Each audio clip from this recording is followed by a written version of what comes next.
Look at this mountain of chips.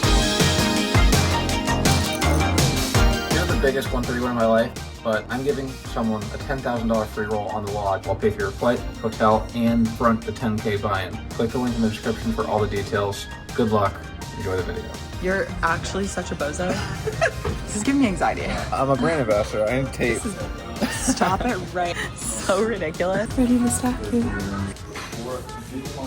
Ready to stack you. We start with $1,000 and get right into it. I have 9 8 of hearts and open to $35. The small one makes the call, and the flop is King 7 deuce.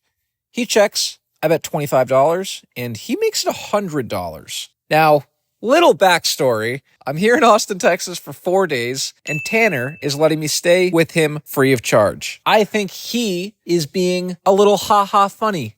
I don't think he has anything. I think he's trying to bluff me.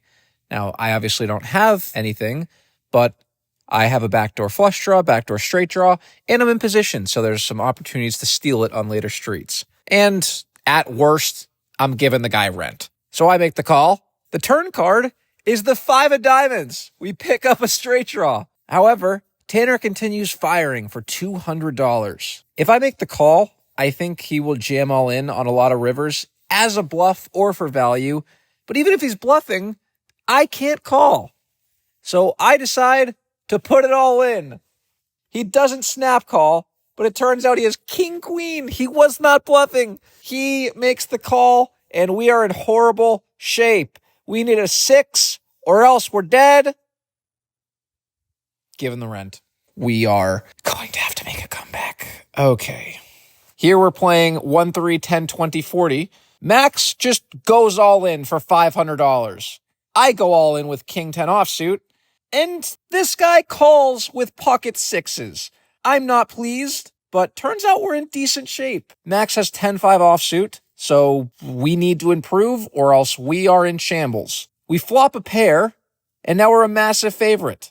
The turn card is clean, and so is the river. We scoop a $3,600 pot with garbage. We are now in the heavy profit, up nearly $2,000 on the night. But trust me, this night is far from over. Literally 5 minutes later, I get it all in against the same player for $1,000. We're just casually flipping rent. And this time I can't win. I lose a flip and we're basically back to even. Not to worry, I decide to run it back. I get it all in this time against Max. So we've got a flip essentially.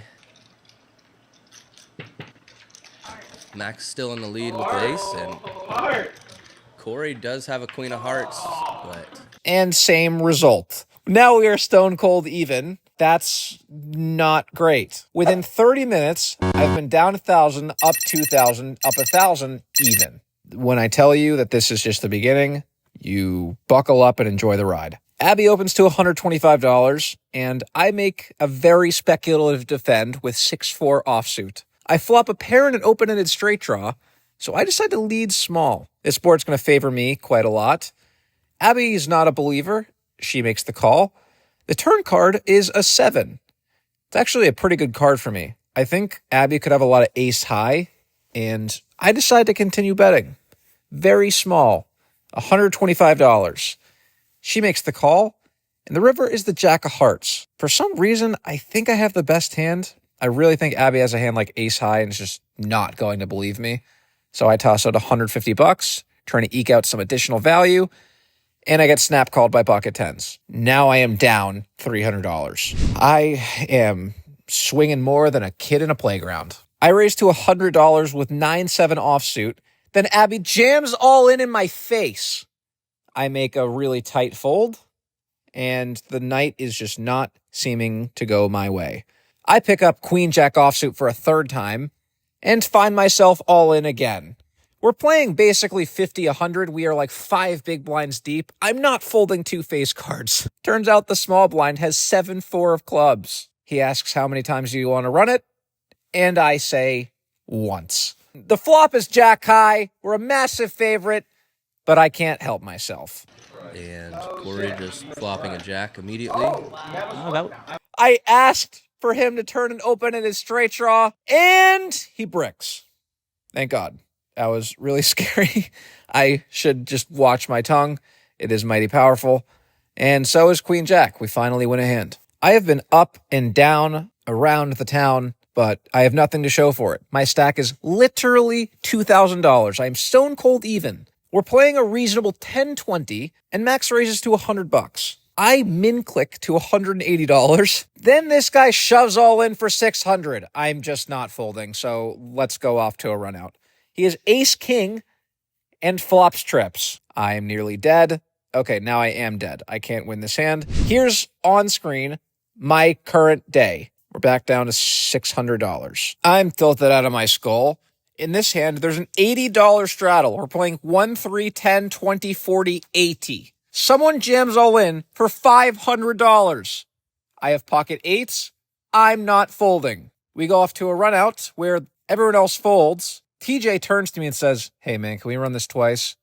I turn to him and say, "One time. I'm stuck. I'm not here to chop it. I want max pain or let me crawl back to even. One time it is." And nothing for TJ yet. No help. And TJ going to need a queen or a jack on this river. It does not come. And we hold. We are still down over $500. We got some work to do.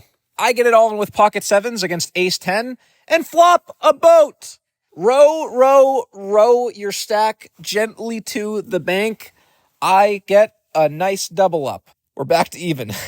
No, we're actually up $200. Okay, this is just quickly turning into a flip fest, but this turns into one of my biggest wins to date. Again, we are playing a casual 1, 3, 10, 20, 40. Action folds to max in the small blind, who raises to $200. I'm in the big blind with ace 9 offsuit. This is a pretty uncomfortable spot. In theory, this is a clear fold, but I know that Max likes to get in there. So, I mean, come on. I just decide to go all in. Only Max makes the call.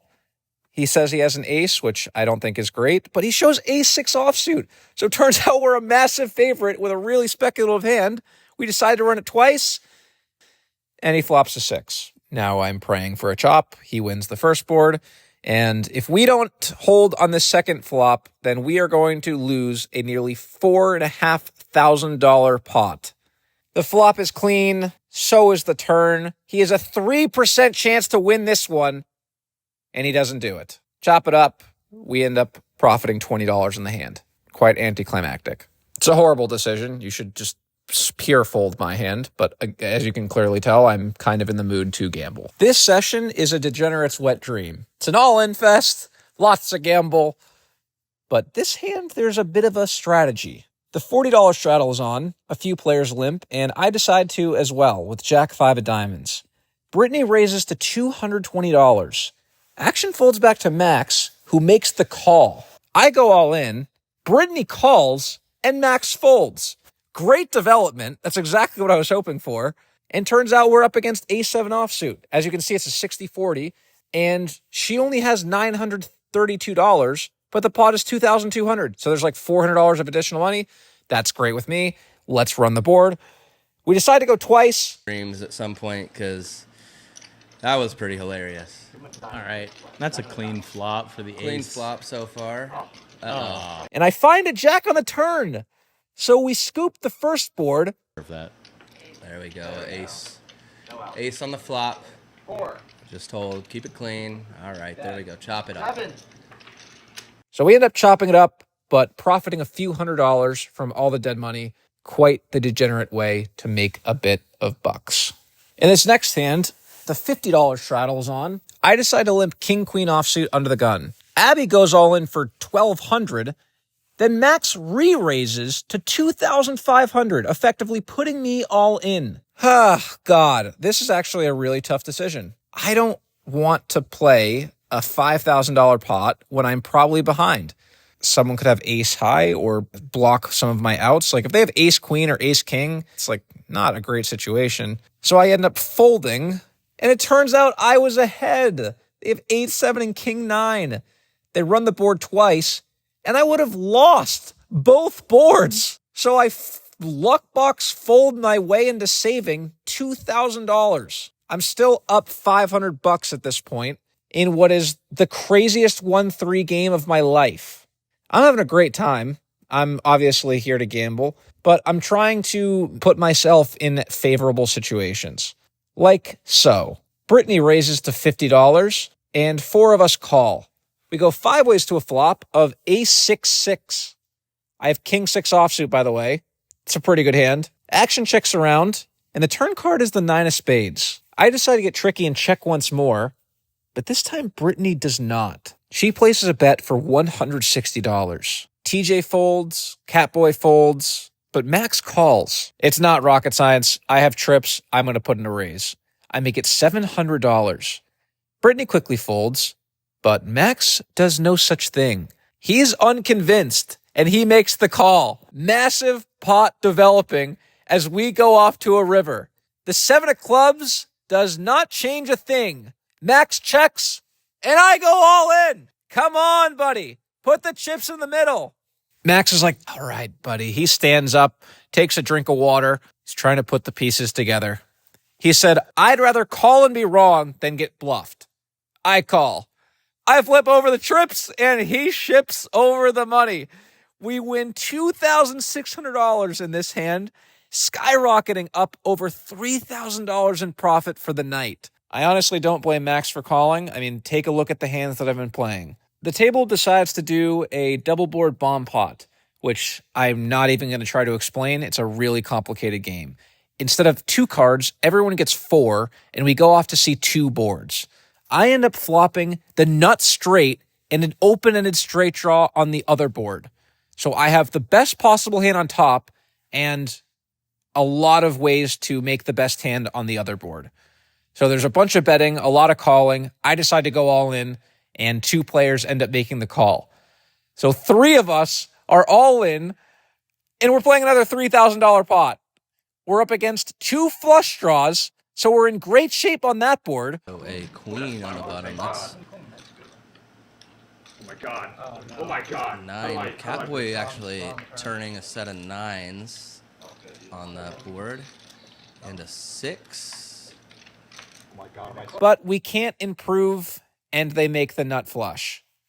Long story short, I get scooped. I was a favorite to win this one, but hilariously enough, I end up with nothing. That puts a dent in our armor. The chaos continues as I raise king 10 offsuit to $200. This player makes it $475, and I 4-bet jam all in for $1,600. He snap calls with ace jack. We're playing a $3,300 pot, and I am a dog. Into the flop. We make 2 pair. The kid cannot be stopped. The run out is clean, and we scoop in a massive one. Look at this beauty of chips. I have an acai bowl. I'm eating dinner, munching. I decide to raise 4 deuce of spades for no good reason, other than the fact that I want to, and that's good enough. A lot of players call, and we go 5 ways to a flop of 10 deuce deuce. Oh my goodness. Action checks to me. I think we are way ahead.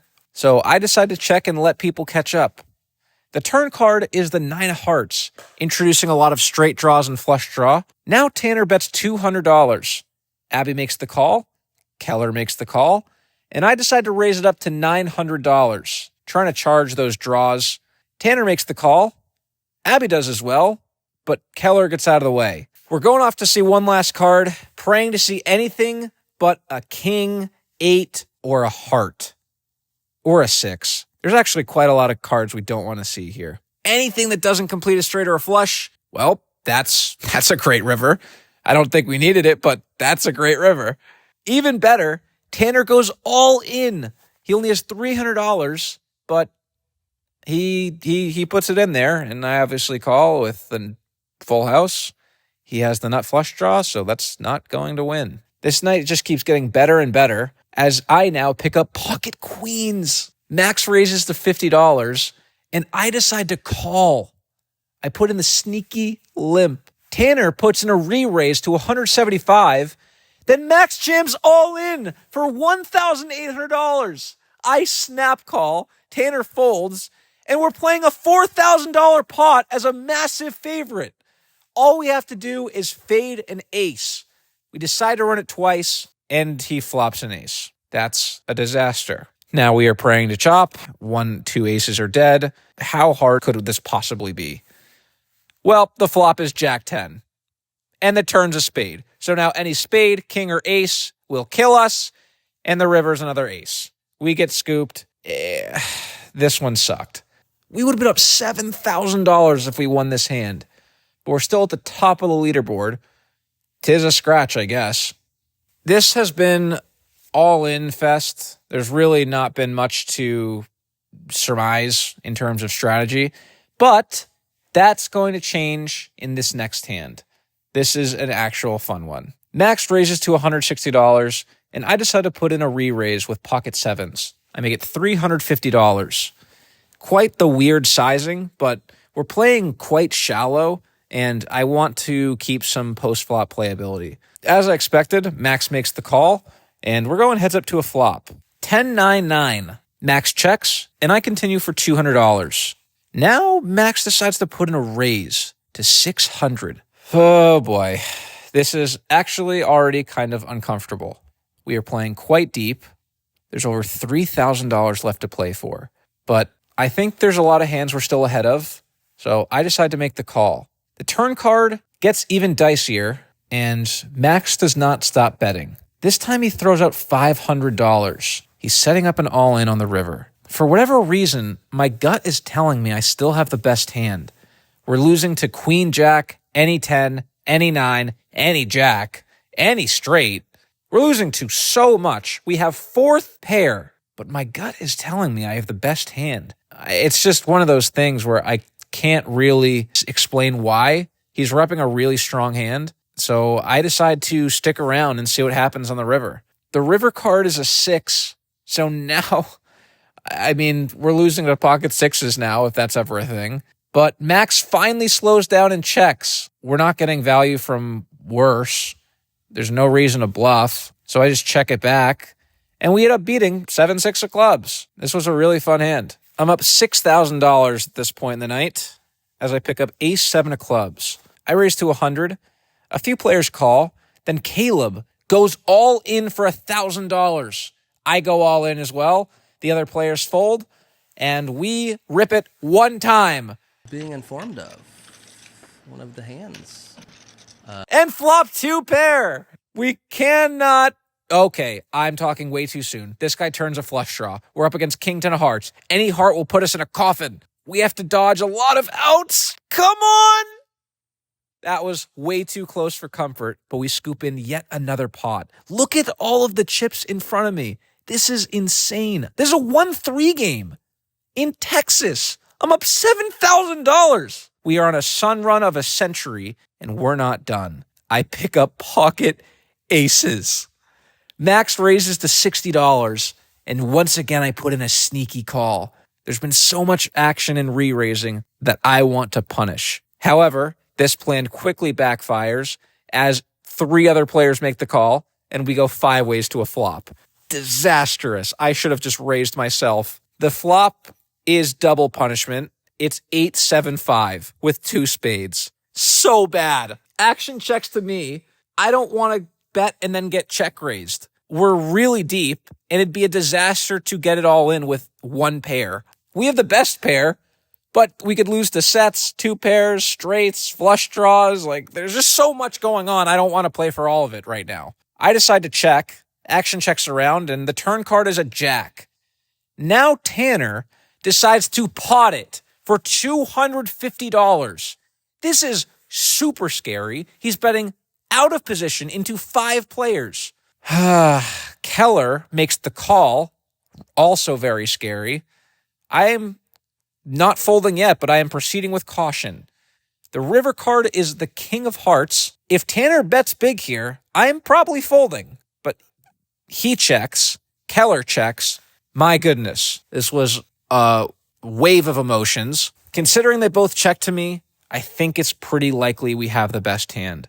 If they had a straight or 2 pair or a set, I would expect them to continue betting themselves because it's a pretty high likelihood that this checks around. Since the king came on the river, I think it's pretty likely that one or both of these guys has a jack, which means we can't really bet that big. I decide to toss out $375. Tanner snap calls. Then Keller thinks for a while, and he calls as well. I flip over the aces, and we win a sizable pot in, quite honestly, the weirdest fashion possible. I'm now up over $8,600 on the night, and that was the last interesting hand. I played 50% of hands in what is the craziest game of my life. Look at this mountain of chips. Be sure to click the link in the description for the 10K free roll. There's less than a week left. Good luck. See you tomorrow.